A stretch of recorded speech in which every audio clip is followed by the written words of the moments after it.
we're now addressing the second portion with the video and the Secretary Ministry of Economic Development, Anna Ascani.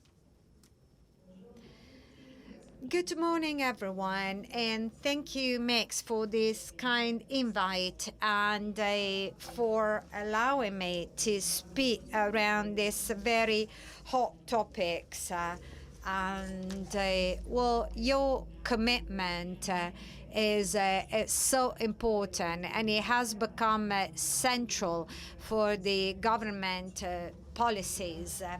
And actually, through the recovery plan, we are showing that we will increasingly devote more attention as well as investment to digitization of the country.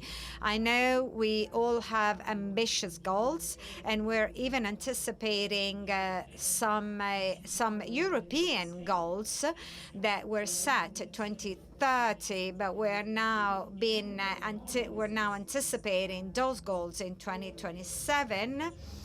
And also, we should consider that 27% of our recovery plan will be fully devoted to the energy transition as well as the digital transition. When we say digital transition, well, the enabling aspect to start with. So infrastructures, we have a connectivity gap that we have to fill, and we have tested and we have experienced that throughout the pandemic. So billions will be devoted to connectivity, 5G, wideband bandwidth, so anything that we need to be fully at speed with the digital innovation.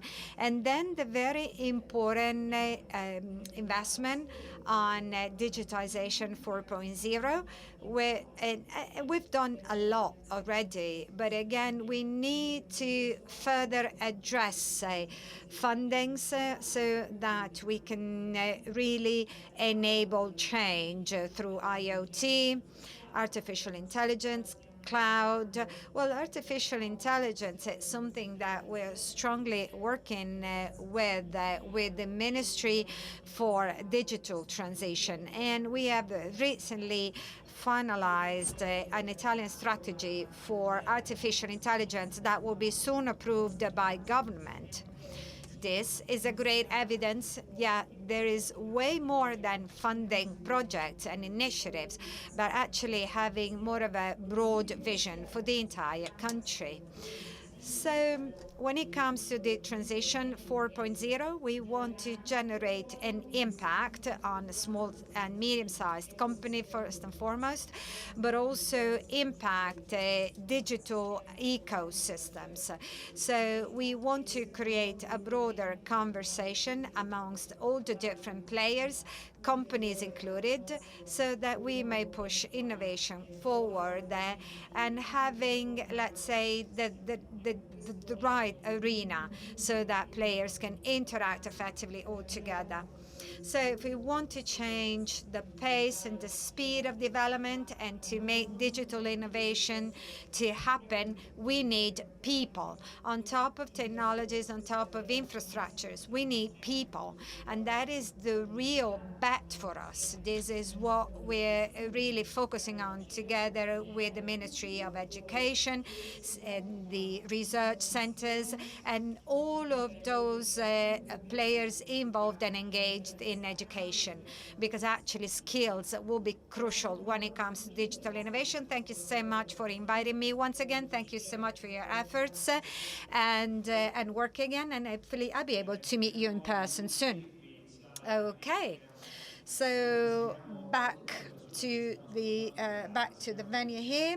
Well, actually, I haven't explained that we're now in Magna Pars venue in the city center of Milan. So Salotto will actually devote a great portion of this venue also to some exhibit, and there will be a moment for people to actually do some networking, which is something that perhaps we were not longer familiar with, so we will be able to spend some time together.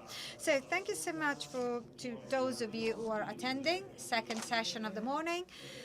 Around the table, Marco Pennarola, Head of Marketing Fastweb, Then we have Nicolò Peri, CEO Fiber Telecom. Salotto, we have already introduced, Chairman of Mix, and remotely connected Bruno Bossi, PD Deputy, Bassanini, Open Fiber, and Capitanio, Deputy of the Lega party.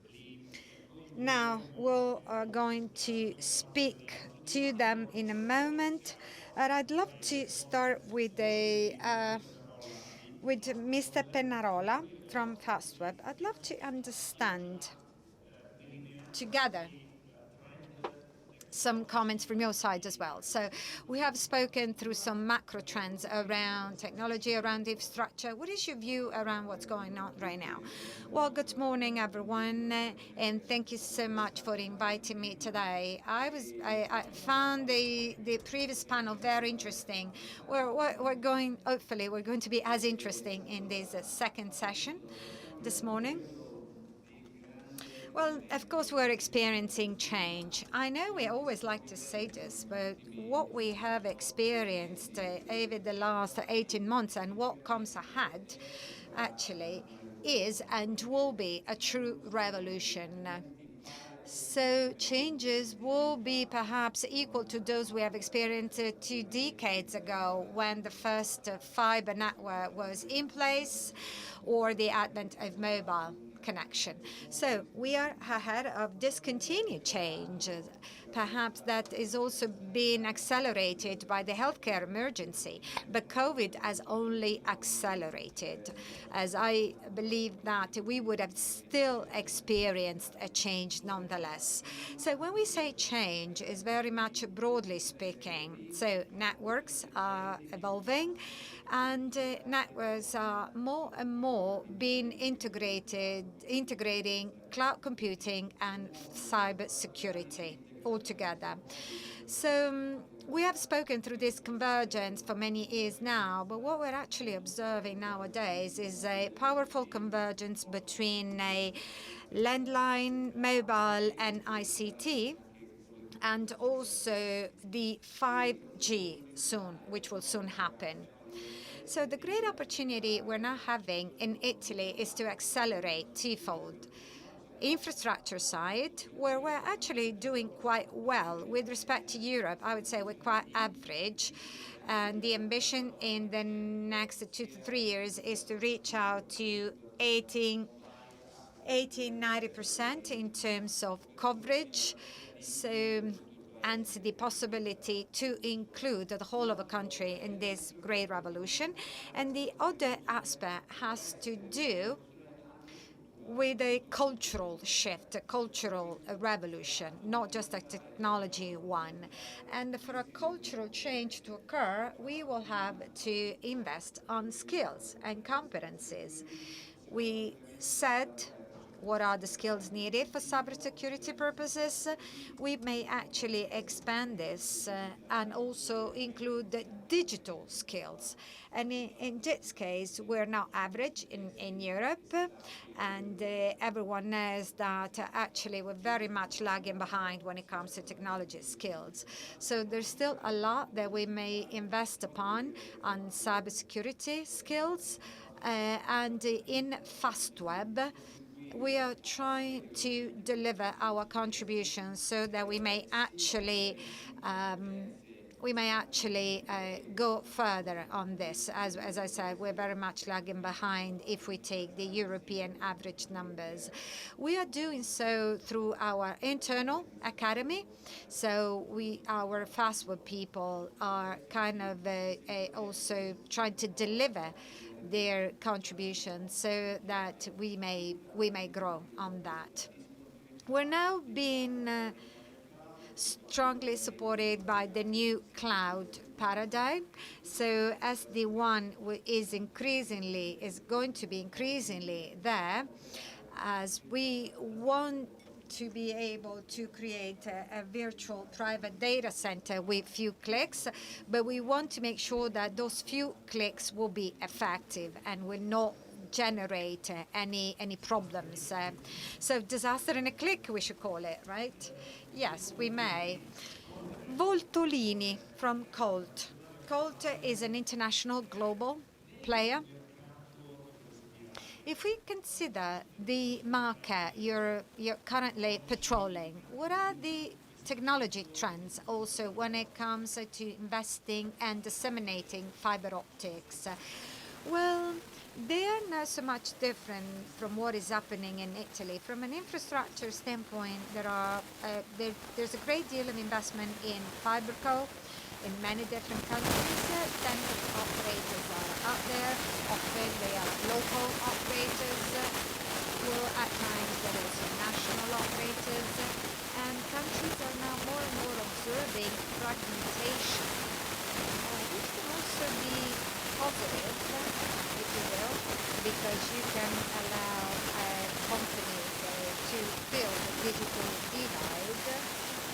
And we're also observing pricing competition that perhaps in the long run might actually lead to oversupply phenomena that might actually make the value decline, so the investment will decline accordingly.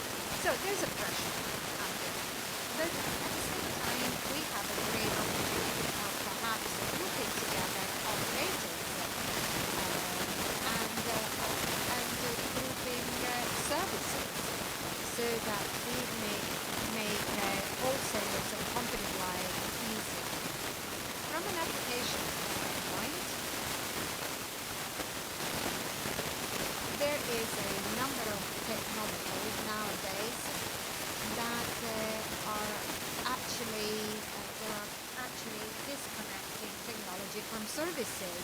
For instance, there are some services which are making it easier for alternative players to come in, different from the over-the-tops. And if we make a comparison with mobile, that is similar to MDO. And that is delivering an additional aspect that might deliver extra pressure part. But again, that makes us perhaps open a different kind of conversation with our competitors and other players. The architectures are more and more well distributed. We were talking through cloud, but not only cloud, hybrid work and network work, which are expanding the connectivity possibility for companies. Tra IT e... And again, the overall objective is to facilitate the connection for everyone. The scenario is way more complex, more distributed, and the possibility to incorporate further services is relevant. Are there relevant operators amongst these virtual operators you're mentioning, or is this just a phenomenon that is becoming evident now? Well, it has just started. Megaport is one good example of a global operator. Also Colt, actually. We have greatly invested to digitize the network to deliver on-demand services as well as allowing pay-as-you-go consumption with respect to traditional services. But we're very much at the beginning. Yeah, but that is still, appears to be a very interesting trend. Bassanini, President from Open Fiber. Welcome, Mr. Bassanini. Okay, there you are. Professor Bassanini, Open Fiber was established following a well-defined political push, thinking about the evolution of the Italian infrastructure. For sure, that initiative has been an important one because many other operators kind of had a reawakening after you started. So from a political standpoint, what do you believe it is now crucial to do? as open fiber is growing, is evolving, but there are many more pieces to the puzzle, right, that we should take into account. Well, first of all, I'd love to say something. Well, before open fiber, Metro Web was there, and I was actually president of the Metro Web for a few years, a number of years, and that was in the latest year of the previous century. It used to be called differently, Visco, then Fastweb, so it was named very differently from time to time, but still, that representing a very innovative choice when it comes to technology, when it comes to the business model. We were indeed investing on fiber. We were investing on the so-called integral fiber. We were investing on fiber to the home, and we were choosing a non-vertically integrated business model. Now, open fiber was established many years later, and it was incorporating that very experience, that was still a local experience, to the point that end of 2014-15, MetroWeb had decided to invest outside Milan, more specifically Turin and Bologna. So on top of the surroundings of Milan, of course. But still, the company was local. It was still a local, very, and it's not by chance that it was established in Milan in the first place. And Milan has always been, or has often been, the very center of innovation when it came to technology. So when open fiber was incorporated, the key objective was to become competitive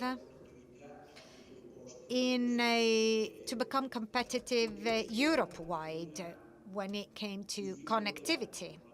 We were struggling, as the incumbent was struggling, the key incumbent in Italy, on the next step to be taken along with the fiber.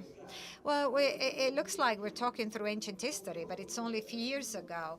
So when we were talking in conferences, you would hear from people saying, we need fiber, and some other people, they were saying, well, there's no demand for fiber, and the Italian economy and Italian households are not asking for fiber.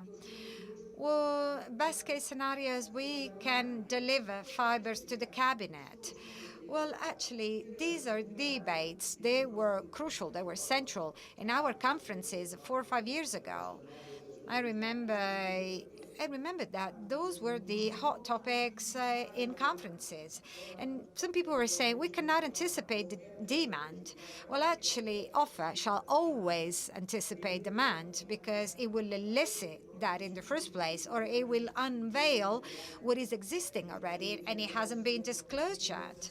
So I'm sure that all Italian households need demand, that need connectivity and need fiber, and they need that as much as other countries' households do.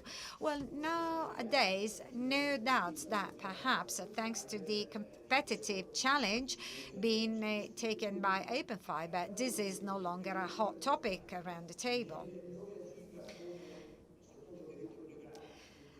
And then, of course, we were a private company, so abiding by the private law, and we wanted to kind of replicate the business model of MetroWeb and invest in the key cities in Italy. But open fiber has been a successful case, I have to say. We're about to celebrate 5 years now, and we have been able to actually take fibers to home in many cities. Well, and I would say close to 8 million households.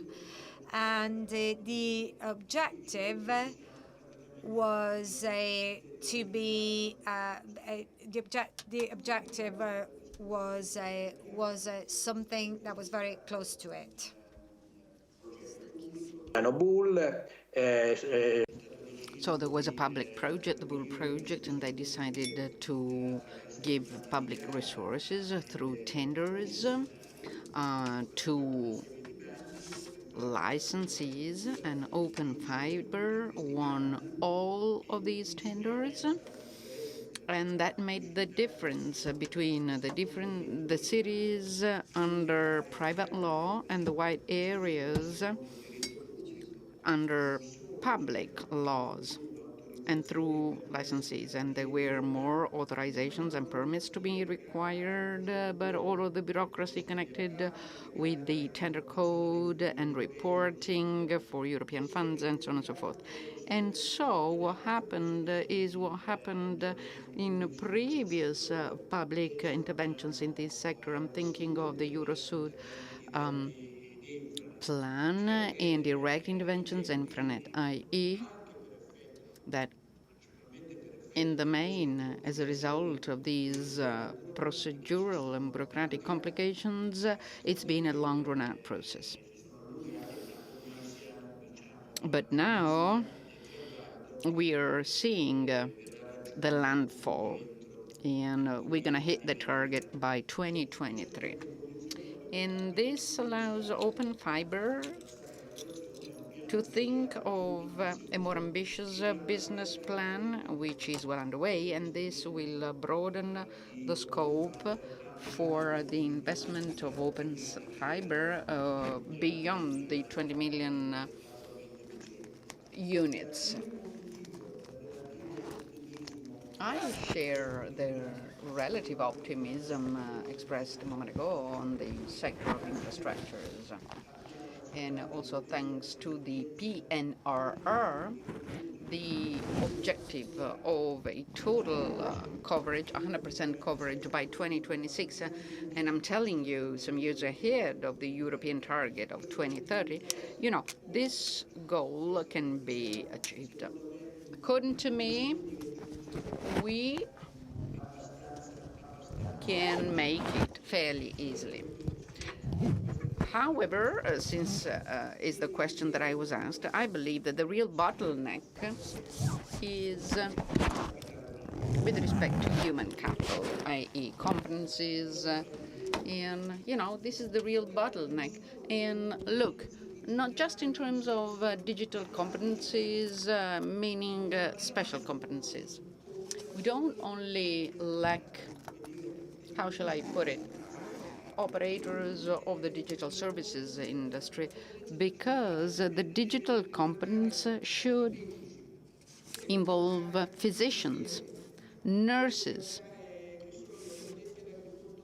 and farmers, as well as the officers and heads and employees of public administration. This is what the digital transformation needs, and we are lagging behind, and this produces bottlenecks, quite obviously, not just in terms of the actual digital transformation, but even on the front of infrastructures. The real problem of infrastructures now is not that we don't have the funds. The new Open Fiber plan is already fully funded by the shareholders and banks. What we lack is labor. Well, that's an issue. Up until today, our pace was 3 million buildings connected to the fiber per year. And it's hard to accelerate. It's even hard to maintain this pace because on the ground, we don't have blue-collar workers. That's a problem for us, for our main competitor, and that's a problem of all of the industries of the infrastructures sector. And the president of ANCE said some weeks ago that we lacked 150,000 workers. And, I'm not talking about highly skilled labor. They have average skills, and we even lack qualified labor. We need a reskilling and training plan. And in this case, Minister Orlando is the main person to talk to about this. Thank you, Professor. Now, in a moment, we'll hear Bruno Bossio and Capitanio. I didn't forget Nicolò Peri here in the room, CEO of Fiber Telecom, a national significant operator. So what have we forgotten in the scenario that we are observing and that maybe can be a source of concern for an operator like you? Well, that's the point. Like, with respect to cybersecurity, we talked about the impact on the user. I mean, infrastructure, the business. As a matter of fact, I believe that we as operators are the first step along the way of cyber control. I mean, direct security is fundamentally, it's a first step, and we as operators have to provide solutions, proposals to our customers. Like, the typical example is the solution that we can propose from DDoS attacks that have become fashion. Or to develop technological architectures that are advanced and can have intrinsic security systems like ECDM. So our role should be that of starting to be the first barrier against cyber attacks. And that's because I believe that there is all the rest made by specialized companies. And it's needed to protect the final customer. I'm saying so because the feeling that I have is that maybe we're too focused on the here and now and the terroristic attacks or frauds. But we are headed, and I mean, you didn't really mention 5G, but we're headed towards a reality where the IoT will be a reality. We've started. So cybersecurity is not just the attack on database, on sites, but it's also the control of devices that will invade our life. And even more, like the MP said, when we have 6G, AI will be predominant. And I'm very scared. Unless we think now of what will be the future of security, technological security, we're going to have huge problems because today we're chasing frauds and political attacks. But as a matter of fact, we are every day potentially attacked. I'm telling you, 5G, IoT, the new cars, they almost all have a chip and a SIM card inside. I don't know anything about the security of my car. I don't know anything about the security guaranteed to me as a final user of this technological device. And then, well, from this point of view, this is an opportunity for telco operators whose interface is the customer, be it a business or the final consumer. But it's an opportunity that they've hardly seized up until today.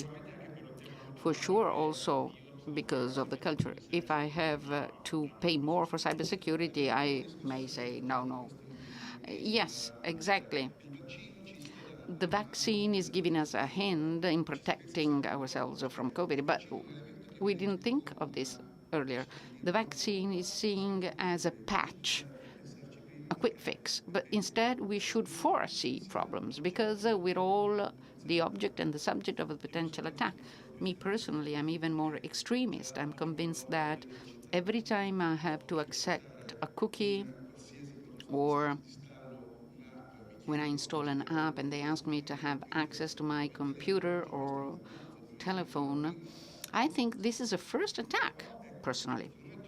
But according to me, we as operators should raise the awareness of our potential customers and the market, because this is a fundamental element. We have to get ready when we are not yet under attack, because otherwise we're going to have a problem, sure. welcome Massimiliano Capitanio, MP of Lega, member of the Transport and TLC Commission of the lower chamber. Good afternoon, and thank you for having me. Good afternoon. We're concluding with two people, you and Bruno Bossio. So, some flair of the future. So, from your point of view, considering your debate in the Commission and the Parliament, which are the main traits or the main needs that the country has looking at the upcoming years? I mean, at times, should we ask what the strategy of Italy is for the telco sector? Maybe it's clear in some regards, but not on others. What can you tell us? First of all, I'd like to say hello to the speakers, the participants, and President Salotto, because the idea of focusing on rolling the dice gives us a flair of how the country, more often than not, tackles the topic of the digital in this way. With President Bassanini, we've often discussed friendly. I'm not so optimistic on the future because I start from an analysis of data and certifications. And it has been certified that Italy doesn't have a real digital strategy. When we started in 2018, I had indicated a priority, but the various governments of which we've been part didn't consider it. And it was that of creating both a ministry and a dedicated commission for digital infrastructures. And the fact that today in our country we still don't have this gives us a snapshot of the state of the art. Having said that, though, Italy has shown that it believes in the future. The first mission of the PNRR devoted to digitalization, innovation, competitiveness, and culture means 49.86 billion. But the real challenge, I mean, European funds teach us the real challenge is how to spend this. And the ultra broadband plan started, as you know, in 2015. It should have been completed at the end of this year. It will go on until 2026. Hopefully, that date is going to be fundamental for both the definitive end of this broadband, ultra broadband plan and for the cloud. Having said that, a lot has been said, because other than the 6 phases of the dice proposed by Tolota, what the country lacks today and on which we are working practically is training and security. The recent attacks on the municipality of Turin and on the Media World platforms show that the problem is both for the public and for the private sector. So the cybersecurity agency is okay, and in the recent PNRR decree, we suggested to have the Digital Republic Fund with an initial 250 million euros to start with for digital training and fill the digital divide. This goal has been shifted to 2026, and the target for digital training should cover 70% of the citizens. There are 60 million Italians in Italy, and as of today, only 27, 28 million have a digital identity. And this, despite our bill, ad hoc bill, the digital identity is not provided for in the Constitution. So training and security means going over some constraints for the privacy. In the recent DL Capienze,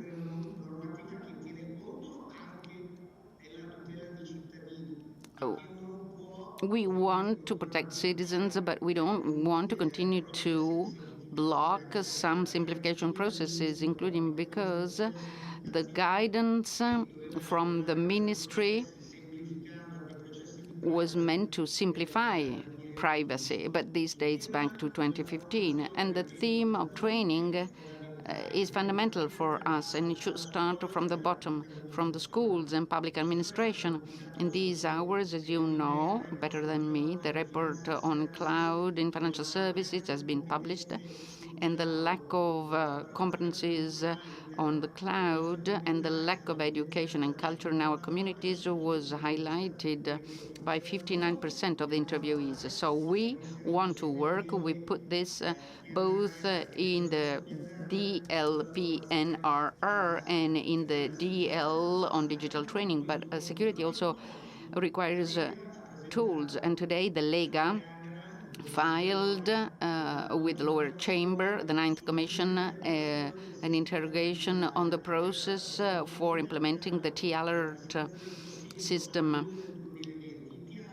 The T-Alert was a system that should have allowed us to manage floods and fires and to better manage the pandemic. It's also included in the ETSI EU alert standard and is compatible with the wireless alerts in the US. Having this synergy in Europe and globally, like you said at the beginning of the panel, also entails these systems of micro-political interventions. So I believe that training from the bottom, from municipalities, is important. We talk about national cloud, but remember that 75% of our population lives in municipalities with less than 5,000 inhabitants. So when we talk about cloud and training, if we don't take account of the training of the PEA, well, the network won't be here. I partly justify what Professor Bassanini said, because if also the ultra broadband plan is so late, it's also due to open fiber as well as training for the municipalities where the technical offices were not ready to understand the urgency and importance of a digital infrastructure. So we are available to listen. We stepped in the agenda for the accounts for the network. We don't have it. We have to have smarter technologies like FVA. We take part in these events, most especially to jot down notes and later to do something in practice. Thank you. Thank you, Capitanio. Thank you for your words. Same commission, same chamber, Montecitorio, but the Democratic Party, Vincenza, Bruno, Bossio, welcome to you. Good afternoon. Are you more optimistic or less optimistic? Well, let's say that for sure things are complicated, even though I believe that right now there are two fundamental ingredients, three to be more precise. On the one hand, the PNRR funds, and most especially a strategy in the PNRR headed towards the ecological and digital transition. So it imposes upon member countries to achieve through the digital compass some goals. And then there is more awareness among people and citizens about the importance of the network due to the pandemic. In the third place, essentially, we have all of the ingredients ready to be put onto the different phases, as was beautifully said in the summary for this panel. So we have all of the different ingredients. So AI, 5G, edge computing, data computing, and I would also add the enabling factors, i.e. the network. This morning, you discussed a lot about the network and 1 giga plan.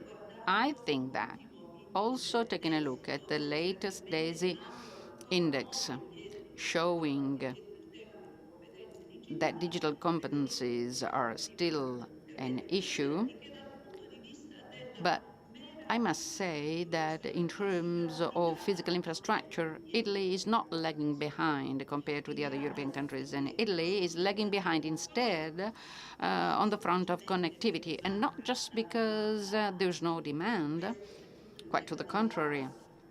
Well, we will have to discuss about the vouchers, but most especially because both as regards, and I'm talking about the wide areas.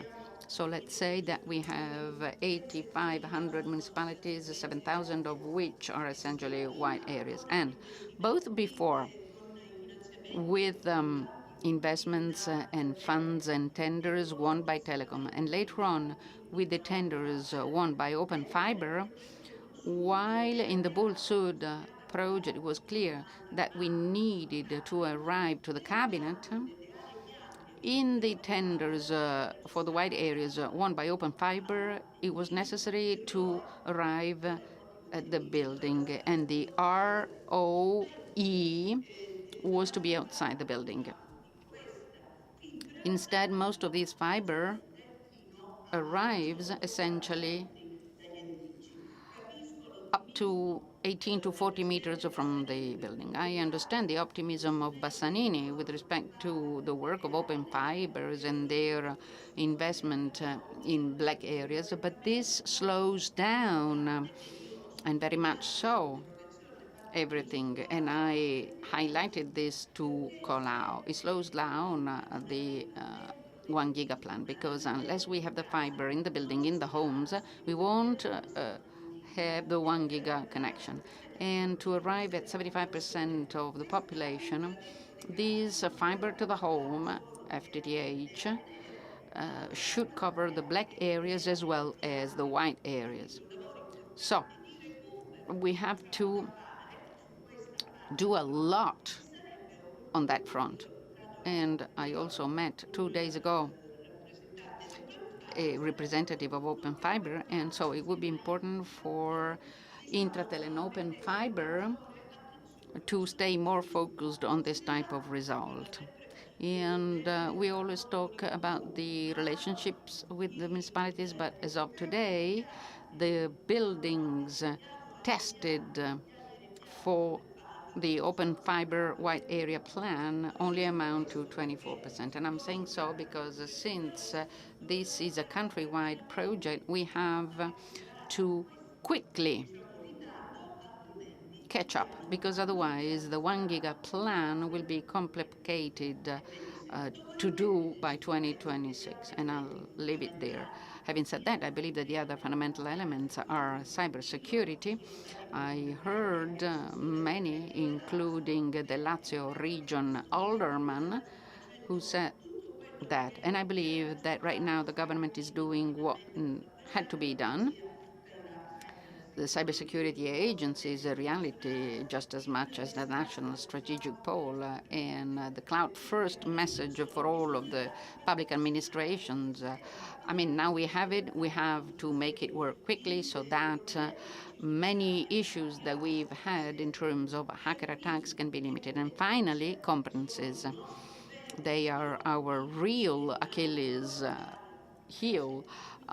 Because Italy is the laggard in Europe. And I believe that another element of optimism and trust is the investment that is being done by the government with the Prime Minister on ETS, i.e. on that specialistic training, not top-notch training, that, like all operators said, and also Bassanini said that, are the chunk we are missing to quickly, from now to 2026, positively close both the issue of fiber as well as boost the development of 5G. Okay, thank you very well, and very many thanks. We have to close. It's 12 minutes past 1. Probably many themes should be digged deeper down, and probably we should have a whole conference saying that not everything should go to the cloud, because the new mantra appears to be that everything, or at least most, should go to the cloud. But no one mentioned, I don't know if it's hot, but for months on end, we've been talking about the Huawei machines on the networks, globally, internationally. Any one of you has a concern? I mean, Chinese, not just Huawei, not machines, but cars. It's important because the US are raising the issue. This was mentioned before, I mean, at the beginning. He said that Europe is in a peculiar condition because, on the one hand, I mean, it is involved in the activities with China, but on the other hand, it looks at the US for a number of reasons. So usually the question is, whom do we want to listen to us? I'm asking because, no, you're right. If I may, this theme was also reinstated at the beginning by Professor Pogorel. There's already been an evolution with respect to the Chinese issues and the China and the US war. Europe is focused on the place of the industry and production, most especially in terms of reliability. I mean, to what extent can we rely on a global, widespread industry, reaching also territories with which we don't have diplomatic relations? So Pogorel said it well when he talked about collaboration. We have the rules that can be implemented. We know what we have to ask from industries when we install the apparatuses of our network. Don't say that the Chinese or the Americans are spies. Let's be realistic. And let's say that the Chinese 5G products are more advanced than the American ones.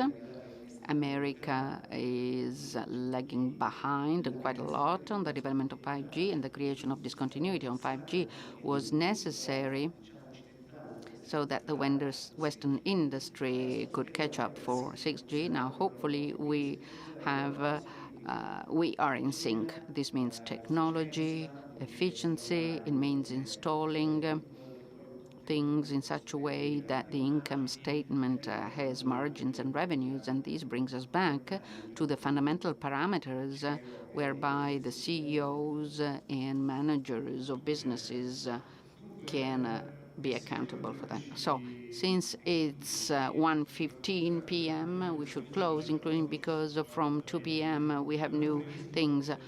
We wanted the questions from the public. So let's do this way. If there's a hot, burning question, raise your hand, and we'll take your question. If instead you understand that we are lagging behind, don't raise your hands. Okay, they got it. It's a good way of managing questions. Okay, the floor goes to President Salotto for a short conclusion. Okay, first I'd like to thank all of the participants, so many of them. I'd like to thank the speakers. And I must say, very honestly, that seeing politicians discuss topics that relate to our industry and seeing that politicians are closer and closer to the real themes of the industry makes me happy. Bear in mind that the industrial plans of country require politicians. So if policymakers are not sensitive to these topics, we will never see for real the things we are discussing today. So this makes me very optimistic. Quite obviously, that's not enough. Quite obviously, we have to continue to improve in terms of public and private relations.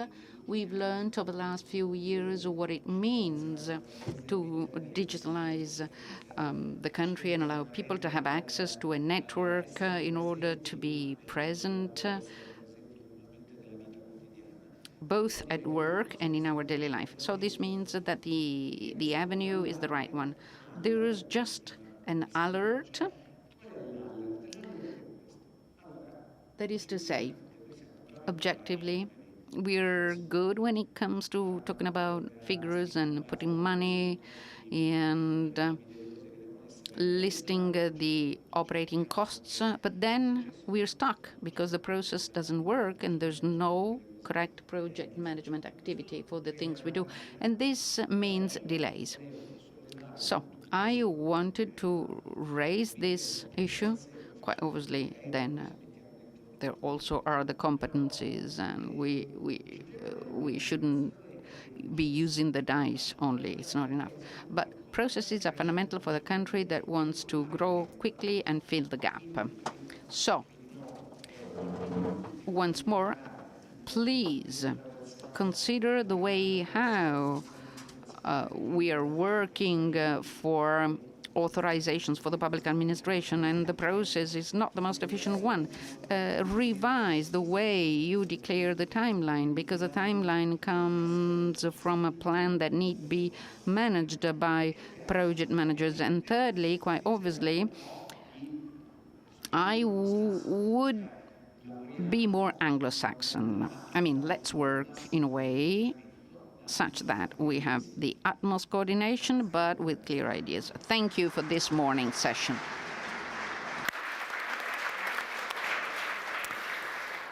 Bene, godiamoci la piacevolezza di... Okay, a big hand live. So nice, we have forgotten that. Thank you to the speakers of the first and second session. Thank you for listening to us, both from home or from the office or moving around or here. A good day and a fruitful day in the afternoon.